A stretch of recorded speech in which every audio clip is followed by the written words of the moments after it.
Welcome to the Nevada Patriot Podcast with Matt Sadler.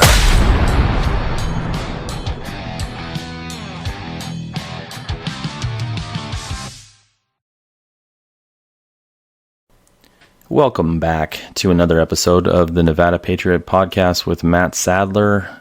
That's me, your happy host, Matt Sadler. I thought it is of great importance to speak on how we maintain our rural and small town identity. Now, there are no shortages of opinions in our community when it comes to how we like to see our town and county progress. So whether you talk to a public official, a business owner, a stay-at-home parent, retiree, or anyone else, you ask them how they'd like to see the town in, say, 5 to 10 years, you're going to get an answer. Probably won't be the same exact sentiment you feel, but you're going to be getting an answer. Ask me, for instance, and of course, you're going to get an answer. Look, the town of Pahrump is growing. Now, how fast the pace keeps up, that's up for debate, but there's no stopping it. So, with that said, how does that growth manifest? What does it look like? What do we want? Furthermore, does what we want mean it's the local government's job to make that happen? Can they even do that? How do they do it, if they can at all? How do they do it in a constitutional and moral way? I'm of the opinion that there is only a minor role our officials can play here. I'll back up my thought process as the show goes on.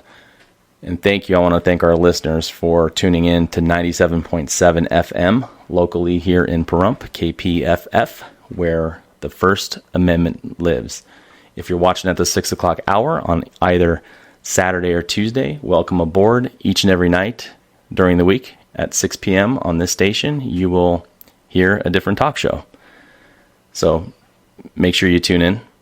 If you're catching us worldwide, either streaming on godfather.media, our website, thenevadapatriot.com, Rumble, YouTube, SoundCloud, welcome. If you miss any of the show, it's archived there. It's going to stay on those platforms. You can usually come back anytime you want and listen in its entirety. And all of our shows, for instance, are on YouTube and Rumble.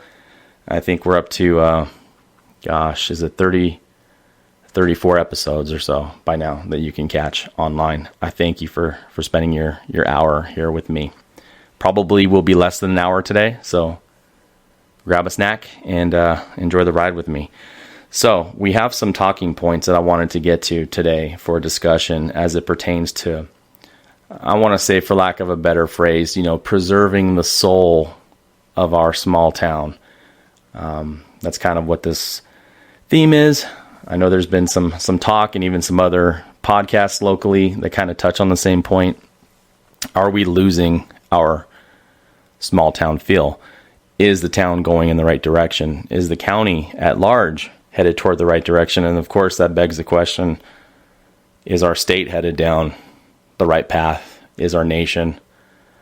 I think we see the writing on the wall. The safe answer to all of those questions would be probably not as good as we'd like to see our direction headed. So hopefully this can shed some light on the situation as far as what I see, big picture, small picture, what I think our officials' role in this can be, what it should be, and what our role as productive citizens in something like this should be and could be. Quick side note, and we're not going to make the show about bills and stuff like that happening through our state legislature and going to the governor's desk, but I wanted to highlight one of them that I wanted to point out here. It was Senate Bill 172. It was passed by a vote of 14-7 through the state Senate a while back. I just want to touch on this and how important it is. This kind of parallels what we're talking about, keeping our government accountable. You Republicans out there, you conservatives out there, like myself, we have to keep our own side of the aisle responsible. Senators approved a bill that would allow health care providers in our state to prescribe, dispense, or administer contraceptive drugs and or devices to minors without consent from a minor's parent or guardian. It was Senate Bill 172. a Republican senator, Heidi Severs Gansert, actually voted in support of that. I believe she's a representative that hails from the Reno area, a little bit northern here in our state, northern Nevada, in the Reno, Washoe County area, if I'm not mistaken, which I am mistaken often. But if I'm not mistaken, that's where she's from. She's representing the Republicans up there in Carson City, and you Republicans out there in that district. Is that representative of your beliefs, of your convictions, of any rational or sane conservatives' convictions? I think not. So please keep that in mind. Next time election rolls around, if you are interested in running in a primary to unseat that challenger, or as a challenger to unseat that incumbent, I highly recommend it. Don't care if the talking heads and the powers that be in my own political party don't like that. We shouldn't fight amongst ourselves. We have to hold our side accountable. I'm not in this to be a blind hypocrite. I'm not Sean Hannity, spouting off stuff every night, preaching to the choir, always giving you exactly what you want to hear. I have to call it like I see it, and how I see it is that's a Republican in sheep's clothing with that vote. I'm not going to cast aspersions on her totality as a candidate, as a elected official. But Heidi, you got that one wrong. So want to put that out there before we move along. So when we're talking about growth in our community, what kind of growth is it that we are looking for? Oftentimes we think, when you think of the town of Pahrump, you think monolithic, right? Like we all have the same conviction. We all have the same wants, desires, and needs. But that idea can be thrown out the window the moment you talk with 5 or 6 different people in a span of a day or two. You're going to see widely differing viewpoints on not only what we want the community to look like, what development we want in our community, but you'll see differing opinions on how large we want the community to be, the role of government in our community. And that's also on both sides of the aisle, whether you're on the left side of the aisle or the right side of the aisle. Oftentimes, I think we're expecting a little bit too much out of our government. We're given a little bit too much leeway, hope, and authority to our government, and too much consent to allow them to make certain decisions for us or policies that can turn around and bite us in the rear end in the future. So be careful, both sides of the aisle, on what you wish for when it comes to that. So when it comes to new businesses, for instance, do we want big box stores in our community? Do we want a Target? Heck no. We'll get more into that topic later. But do we want a Costco? Do we want a Sam's Club? Do we want, big box stores other than what we have? I got my opinions on that. I don't personally want that. How do we feel about franchises versus mom and pop shops and restaurants? That's kind of a contentious issue as well, because I don't know if a lot of the folks listening and listeners might know this, but sometimes the franchises that you might think are corporate owned by some, Scrooge McDuck millionaire or board of directors somewhere in some different state are just, putting out their corporations by manifesting small restaurants and things like that everywhere. But franchises work a little bit differently. A lot of times they can be owned by a private citizen who chooses to go under the umbrella of that franchise when it comes to marketing, different things like that. So they pay them, 8, 10, 12, 15%, whatever it is of their gross revenue to the franchise as a fee, to help them promote their restaurant or that particular business. So when you see franchises out there with familiar names, don't always assume there's not some normal, relatively small business owner, mom and pop sometimes even, behind the helm of that. So we have to be careful if we just kind of blanket it out there and say, hey, no more, Arby's is bad, McDonald's is bad, all these different things are bad, when they could actually be owned by normal folks like me and you. So folks that have children, families, bills to pay, just like you do, just like I do. So we have to be careful to just say that we want all those disallowed. Also, I think we need to do a little bit of self-reflection, Pahrumpians. And this goes to business owners, contractors, subcontractors, hustlers out there, handyman, whoever you might be, myself included. I'm a small business owner. Are we all collectively really doing a stellar job, whether we own a restaurant or whether we own a bail bonds office or whether, we operate a handyman business, whether we operate a shop, whatever we do, services, real estate, mortgage brokering, insurance, whatever it is that we do, are we providing a service and a level of service at a price, a competitive price to serve our community properly? Or are we promoting what oftentimes in our community is called being on Pahrump time? Many of you listeners know what I mean by that. Have you had frustration calling a contractor or some type of service, for instance, and not getting a call back? Or someone takes down your information and says, the manager or somebody will call you back and schedule you here or there, and then you call back later. Where's my phone call? Never received one. You're getting a voicemail. All of a sudden the phone just goes to voicemail. You're getting ignored. Appointments get set and not met.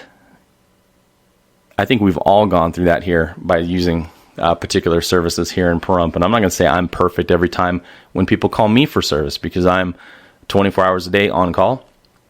And sometimes, I hate to admit it, I've slept through and missed a call or two. I try not to. I have the phone right next to my head, but that just goes to show you, I guess, how sleepy I can get when I've kind of exerted myself to the limit. So we have to ask ourselves, are we collectively creating a demand by our lack of performance, our lack of acumen? Are we creating a demand where other franchises, other small businesses, or other big businesses for that matter, are going to see this as fertile ground to open up and grab market share here? And the short answer to that is, I think we're not doing a sufficient enough job. That might be a matter of scale. Maybe there's not enough of us to serve a continually growing community, so that's going to naturally necessitate new businesses to move here, whether that's gas stations, whether that's other service industries, plumbers, roofers, whoever it might be, brick wall creators, what do you call those, masons? Yeah, sorry, my brain's moving a little bit slower today. It just might be a function of that. And then you combine that with maybe we're not as attentive as we should be as entrepreneurs. So therefore, how can we really complain if the Planning Commission or the Board of County Commissioners approves certain businesses and allows them to get licensed and regulated and set up shop here, and we can't really be that way.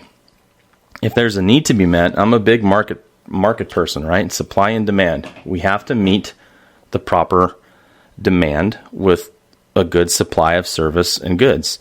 This is also prevalent in, I hate to bring this up, I think it's probably the third time I brought it up, but when it comes to getting manicurists, your nails done, ladies, most of the customers I'd assume would be ladies. I'm sure some men get manicures here and there. I get it. But, the lion's share of those clients tend to be women who sometimes have to go to Las Vegas to get a timely service done. And I know we've had to do that in our family. Sometimes it's hard to get in the rotation or have an appointment here locally to get good service in that regard. So that opens up a demand and a place where someone can come in and fill in some of that market share. Are we, as the small business owners in that niche, are we working as hard as we should be to avoid this kind of growth from happening? So before we kind of condemn planning commissioners, county commissioners, licensing, zoning, all these different entities that we have here in our community, we can't really penalize them or besmirch them, because they're actually just trying to do a capitalistic thing, and that is actually a conservative thing to do, within reason, allowing for growth and businesses to come and freedom of mobility to not only move but to work in different areas. That's been a cornerstone of the American experiment for decades and decades and decades. And I'm the last person to say, I'll move my bail bonds business here, and now I want to shut the door and not allow any other competition or any other businesses to come in. That would be a very, not a very conservative stance for me to take. And I don't want to do that. That doesn't mean that things can't get off the rails with what we promote or allow to come into our community. I know lately we've had some variables that are out there in the public eye here. So actually one main variable that I'll touch on, and that's the ARPA funding. So that's the American Rescue Plan, the federal stimulus, I guess you want to call it, that is to give to communities like ours and different parts of the country, stimulus money from a huge spending appropriation to allow, recovery basically from our COVID response. And I'll call it our COVID response, not COVID itself, because I think had we just played things a little bit differently and not responded so drastically and harshly to that actual, and it was a deadly spread and outbreak. It was, for sure. I'm not going to minimize that. I think we've all known people who've been either seriously hurt or have died as a result of that outbreak of COVID. So I'm not going to minimize that. But our response was very not commensurate, not at the level it should have been to deal with that situation. So ARPA funding comes out. So businesses were free for a period here most recently at the beginning of the year. I believe the deadline to submit application for qualified reimbursements of actual costs that the business would be incurring over the year. So expenses for the business, like payroll, obviously, advertising, reasonable expenses that businesses incur, to get a portion of that reimbursed after it's been documented.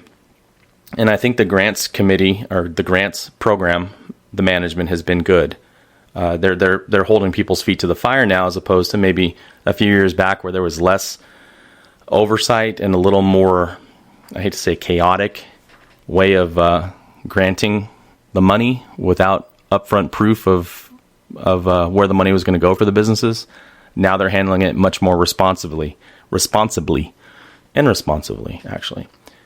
But that doesn't mean that there's not room for abuses right now. And when I see that, we need to, there's this underlying current from our leaders, from our, some of the board of county commissioners, to get this money out there so we can spend it. It's got to impact our community, encourage people to spend the money, to gather the money and put it back into the community. I think that's kind of irresponsible, because if here's the problem, and one of the things I want to touch on, and I've been told by some people not to worry about this because it probably is not going to happen, but past behavior is the best indicator of future behavior. So I go back to when we were appointing the second Justice of the Peace back finally in December of 2022, the debacle that I call that.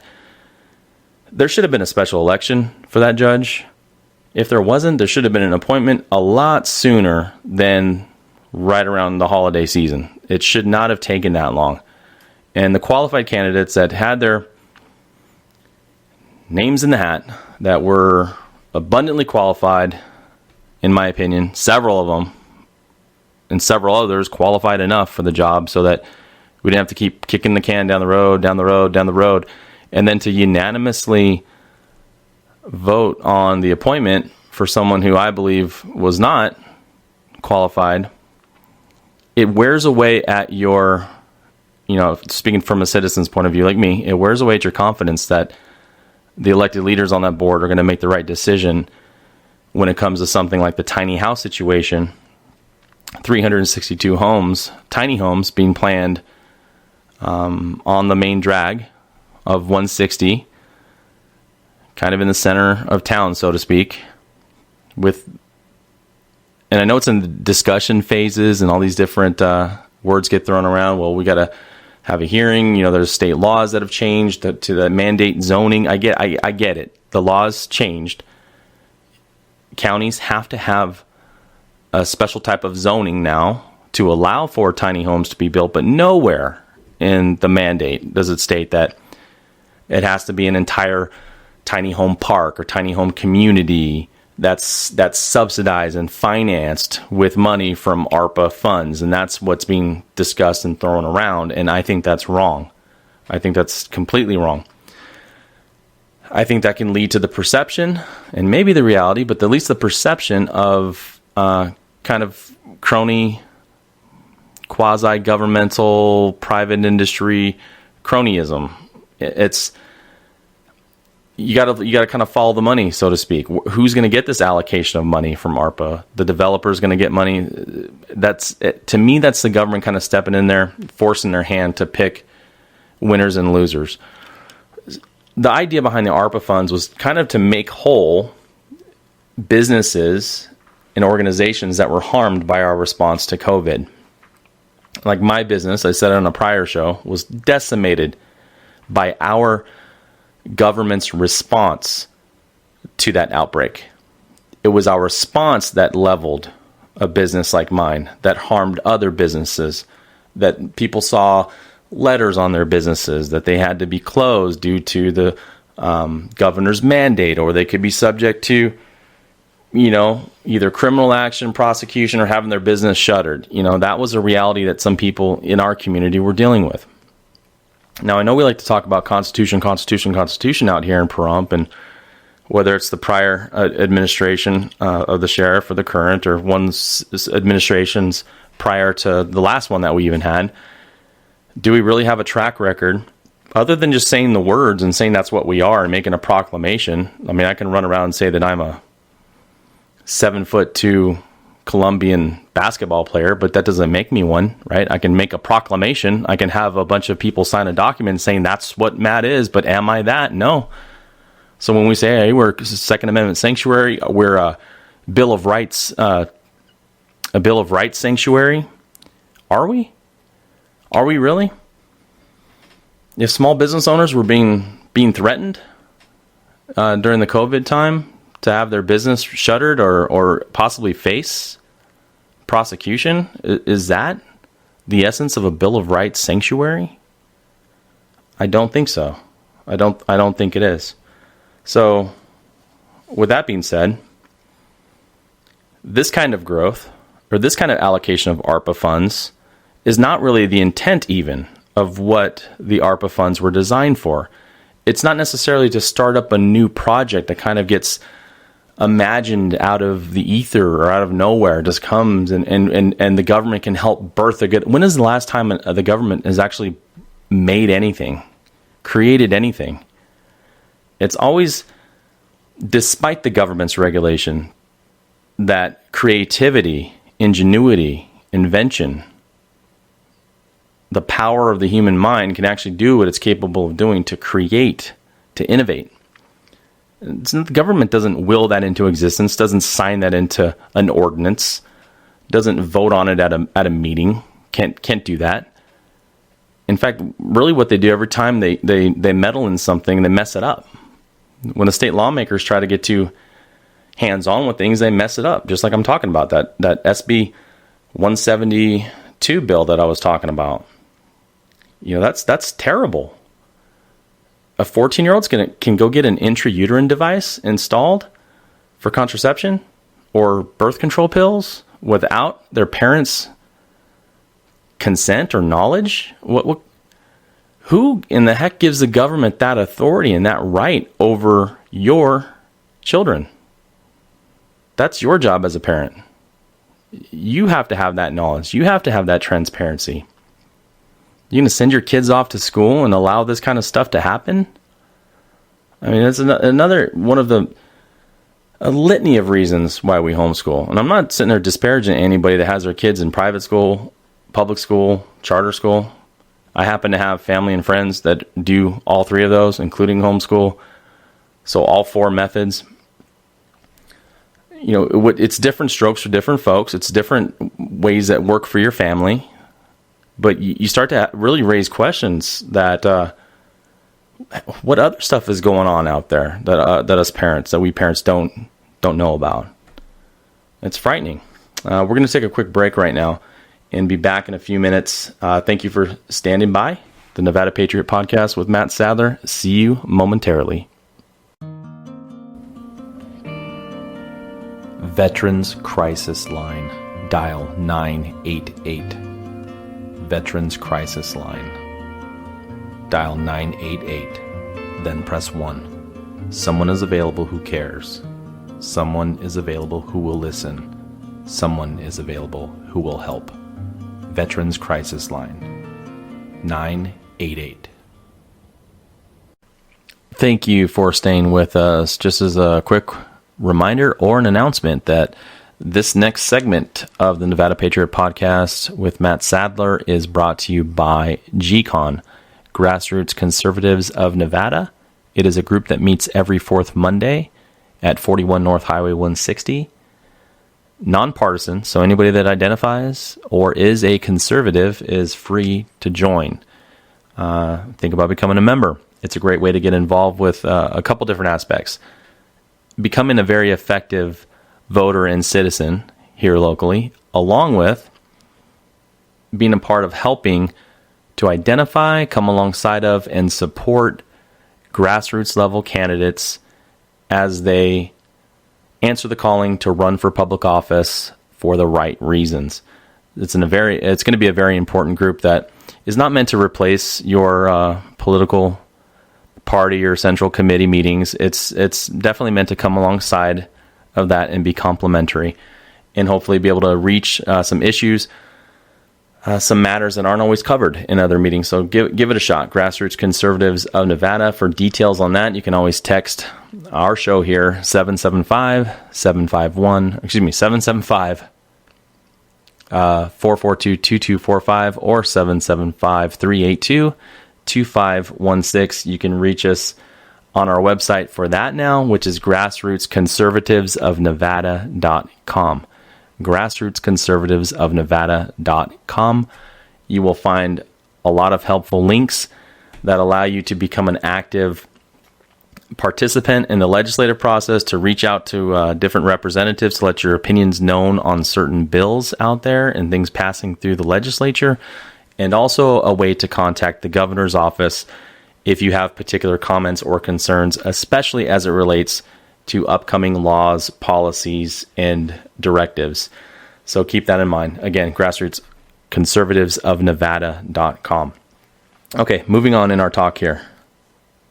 We're talking about growth, right? We're talking about really what's at the core of our town, the soul of our town. How do we maintain that? I think a majority of you listeners agree that many of you either moved here or were brought up in this community, enjoying certain attributes and certain aspects of a rural, small town community. Very dark skies, so we can see the stars, check. Limited government that's not in your face, check. Space to move around, bigger neighborhoods, bigger lots, more freedoms, check. That's why we moved here. Less traffic congestion, limited streetlights that you have to stop at, as opposed to Las Vegas. When you go over that hump, you got to hit, it feels like 472 streetlights before you get near the freeways. Yeah, there's lots of reasons to move here. Limited government, the rural lifestyle is huge, and I think maybe I share a lot of the same desire as many of you to preserve that, to maintain that lifestyle. But how do we do it, and how do we do it constitutionally and in a fair manner? And is a simple majority vote, even if we could ever gather a majority vote, and if we went line by line, if a new business is trying to move here, if a new organization is trying to set up shop here, do we really go by a democratic vote and allow the population to determine who can come and who has to stay in Vegas or California, wherever they come from? Would that be fair? Would that be constitutional? Does that undermine a lot of the tenets of the ability to have a free lifestyle, to be mobile, to start a family's life in a different community if it's better opportunity? I mean, that's certainly how my core family came to Las Vegas before I was born, obviously. That's why they came, for opportunity. The Midwest, the Chicago area, was tougher to make a living, I believe, for many on my dad's side. So opportunity awaited in the Las Vegas area for good, gainful employment and the ability to support a family and relatively low-cost housing, which definitely is not that way anymore. Look at what's happening to our neighbors in Las Vegas. That is a bustling metropolis to put it super politely. Don't want to let you know exactly how I feel about the town I grew up in, but it's definitely bigger, a little more aggressive, a little more anxiety ridden, I would say, to put it mildly. So is that even a fair way to do it? Should we, the people, always decide, all right, folks, raise your hand if you want Chili's to be here. Oh, the ayes have it. Oh, nope, nays. Well, maybe let's do it. Let's do a ballot count. Oh, nope, sorry, Chili's, you lost it by 1 vote. You can't be here. Looks like Applebee's beat you out, or Olive Garden. Is that fair? Is picking preferences, winners and losers, whether it's a limited group of the chosen one ruling class or the masses, is one really that much better than another? Is rule by oligarchs or dictators that much better than mob rule by a majority? Both of them, or actually all three of those methods, can be extremely unfair and tyrannical.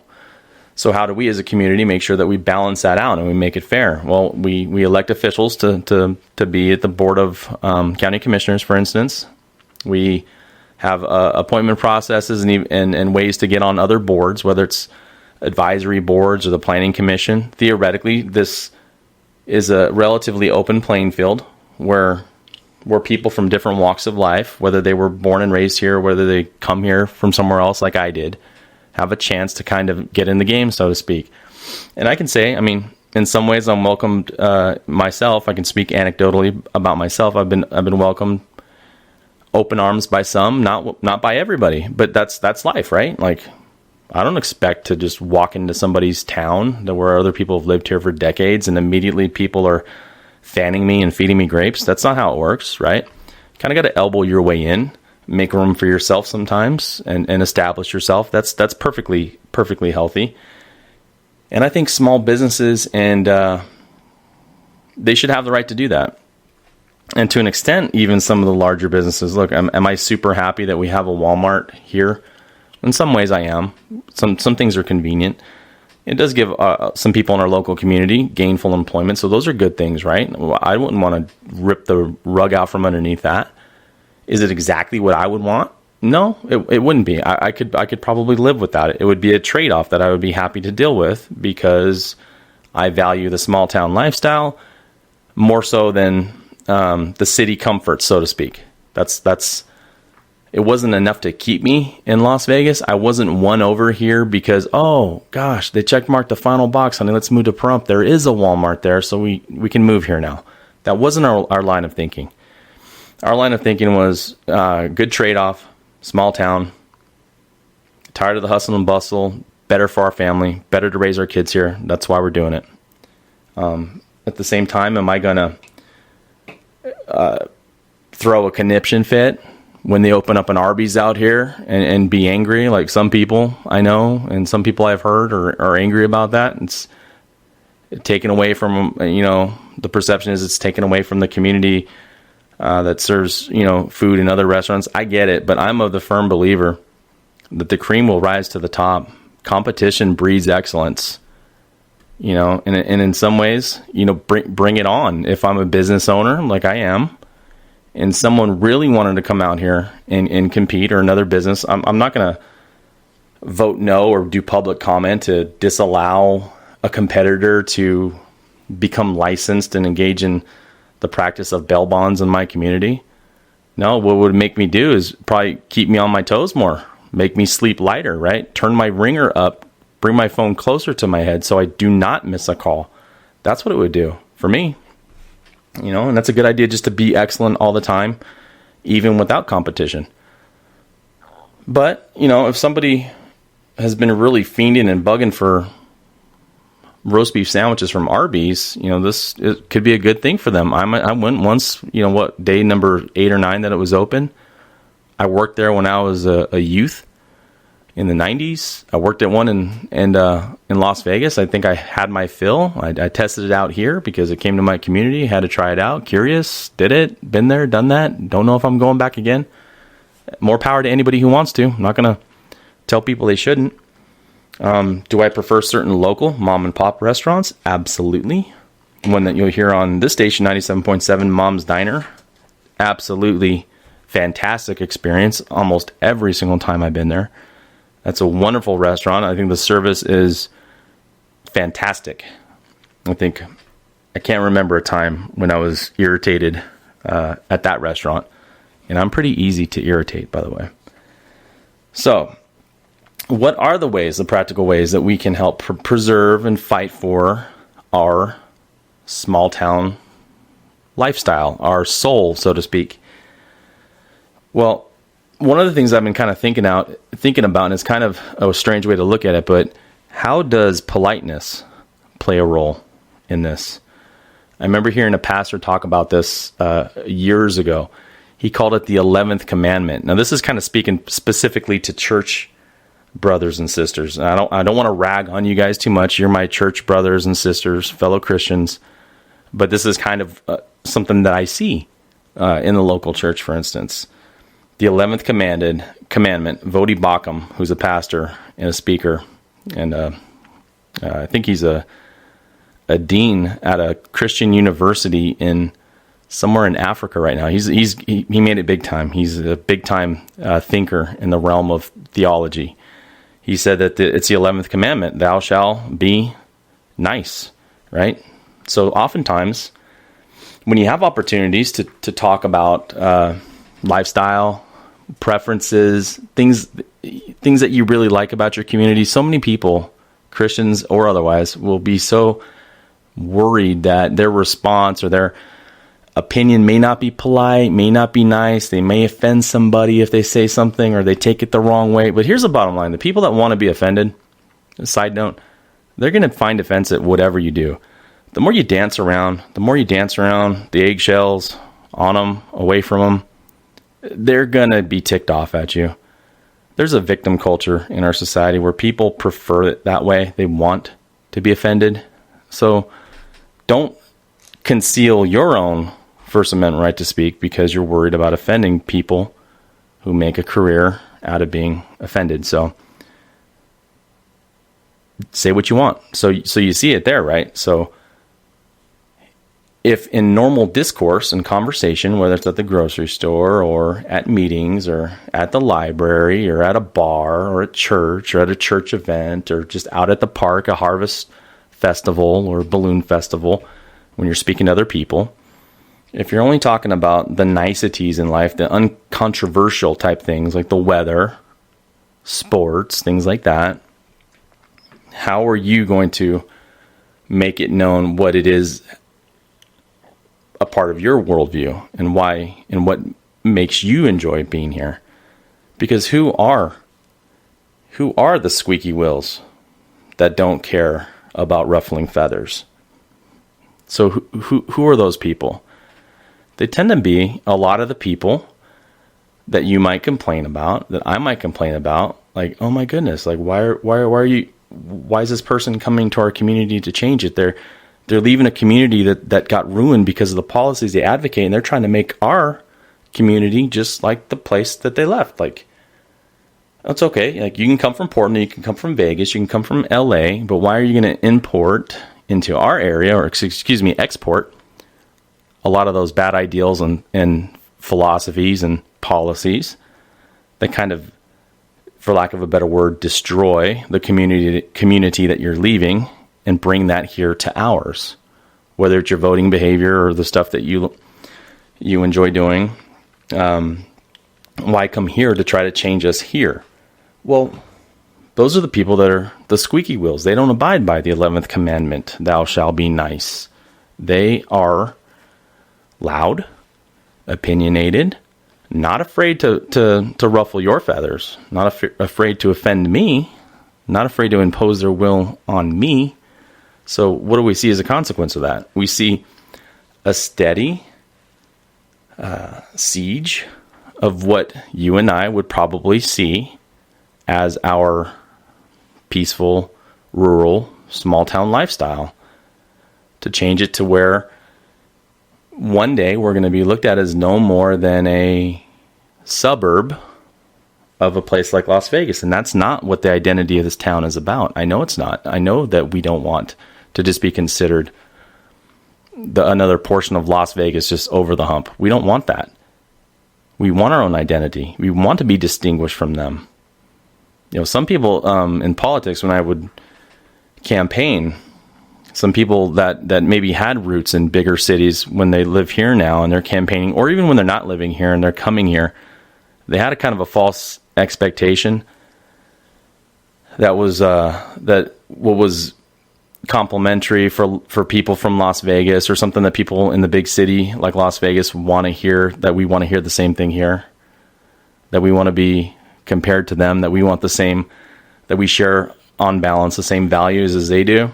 And that's a miscalculation, because even though we're less than an hour away now, 45 minutes really, you can get to parts of Las Vegas from Pahrump, doesn't mean we're that symbiotic. We're very distinct. But the politeness in our town, the charity of our town, the willingness that we show to take care of those that are down on their luck, whether people are even new residents that come here homeless. It's ironic. We are getting an influx of new residents who are homeless. That's kind of a oxymoron, right? They're moving here to be homeless, maybe because they get more services, more needs met. Nights are cooler. I don't know why they come here, but my eyes are not deceiving me. I know some folks out there are adamant that that's not happening. I have my own opinions on that. I think a lot of you can see it yourself. Influxes of people who aren't necessarily coming here to work or to be productive, but to be kind of part of the system, another person to be taken care of. In our town, by and large, is very, very charitable. Some of the nicest people that you'll ever meet are in some of these nonprofit organizations. So, and that's not only it, just the average person, right? Someone looks like they need a couple bucks, just the average person here, way more likely to give that person a couple bucks than say someone in Las Vegas or LA or Barstow or some other town or city. So can you really blame people for wanting to come here? But what I do blame is any kind of organized system by which other towns, cities, detention centers, who knows what, are exporting quote unquote undesirables out of their communities. And I think that could be happening. And we're going to do more investigating on that before we talk much more in depth on it. So in other words, what I'm saying is a lot of people are sitting on their hands, maybe me even to a certain extent, people in my circle, my fellow church folk, my fellow Pahrumpians, maybe not engaging, proclaiming, and just saying with their mouths and their actions what it is that they love about our community, to where the loud voices, the know-it-alls, the cultured people from urban America and different big cities lets their voices have that much more magnitude. Just look at Facebook.